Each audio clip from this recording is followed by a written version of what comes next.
Killers, pedophiles, stalkers, rapists. This is the story of a cabal of criminals. Violent domestic terrorists who assaulted police officers and trashed a symbol that has represented freedom to the world for over 250 years, all to overturn the results of a fair and free election.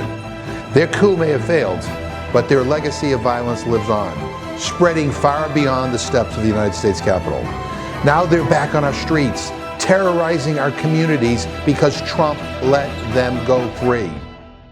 Among Trump's worst of the worst is a man named Andrew Johnson, a child rapist now serving a life sentence. After the January 6th riot, Johnson began molesting children, a young boy and a young girl. One of his victims was just 11 years old when the abuse started in 2024. He took them to hotels and snuck into their homes, assaulting them while their parents were away. He even tried to keep them quiet by offering to pay millions of dollars to buy their silence. And where did he expect that money to come from? Donald Trump. I think the weaponization fund is a great idea. Even going into the bill. Okay with them receiving taxpayer dollars? The people were destroyed by dirty cops and by weaponization. Many of those people should be compensated. That's right. Andrew Johnson raped children and tried to keep them quiet by using money Trump promised to give him. Think about that. Donald Trump's pardon was not just a corrupt political gift.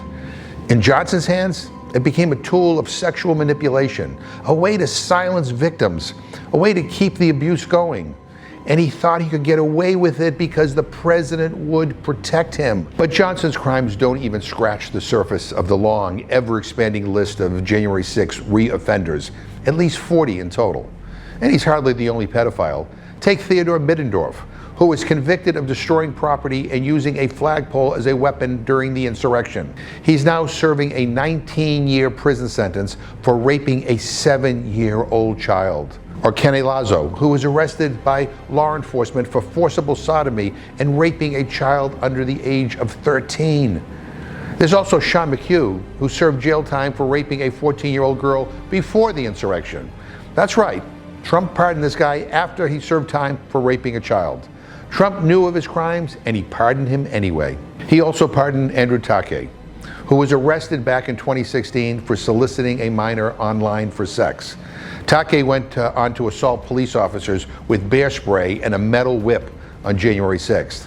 And now, because of Trump's pardon, these violent insurrectionists and child rapists are walking free, prowling our streets. These are the people Trump calls patriots and heroes. They were unbelievable patriots and are. People like Kyle Colton, Daniel Tachi, and David Daniel, insurrectionists who are now serving jail time for possessing child pornography. Daniel beat police officers on January 6th and then forced 2 young girls and his family to engage in sexual activity. Horrific acts of abuse that he films. Meanwhile, in Tachi's home in my community, prosecutors found an enormous trove of child pornography. More than 100,000 images and videos of children being sexually assaulted. And alongside them, violent, sadistic images of bestiality, murders, and severed body parts. Trump pardoned him. He's complicit in these crimes, including a shocking case where one insurrectionist, a man with 12 criminal convictions named Matthew Huddle, brutally hit his 3-year-old son, leaving bruises all over his backside and neck. And after he was pardoned, Huddle went back to Indiana, where he was killed during a shootout with law enforcement. A child abuser with a history of violence who put police in danger again after he was pardoned by Donald Trump. The list of abusers Trump unleashed on our streets goes on and on and on.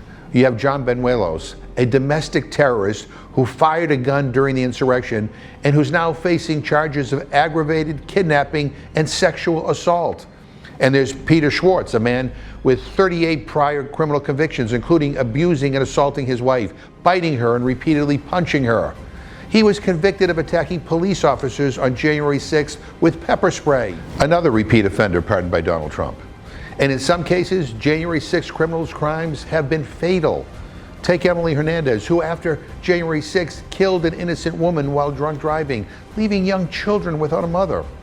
Remarkably, she wasn't the only convicted drunk driver who killed a woman after desecrating our democracy.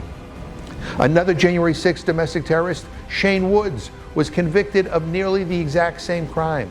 Others were planning to assassinate Trump's political enemies, including Hakeem Jeffries and President Obama, before being arrested by law enforcement. Because they were pardoned by Donald Trump, these violent criminals are flooding our streets. Some are now stalking and harassing young women on public transportation. One of those perverts is Brian Betancourt, who terrorized young women on the DC metro system after being pardoned by Trump.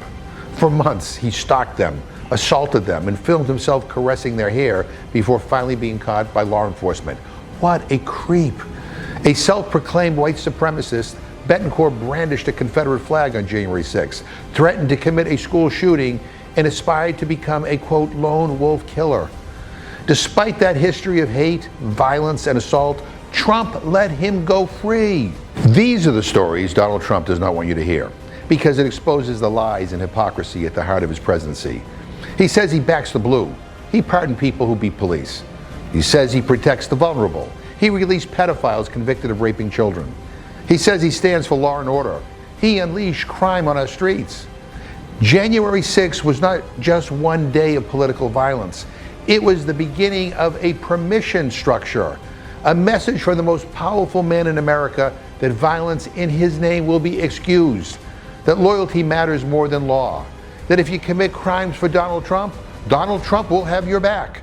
And now, we know what that looks like. Children abused, women assaulted, police shot at, homes invaded, families grieving, communities terrorized. Donald Trump did not pardon heroes. He did not pardon patriots. He pardoned violent, convicted felons, domestic terrorists, murderers, rapists, the very worst of the worst.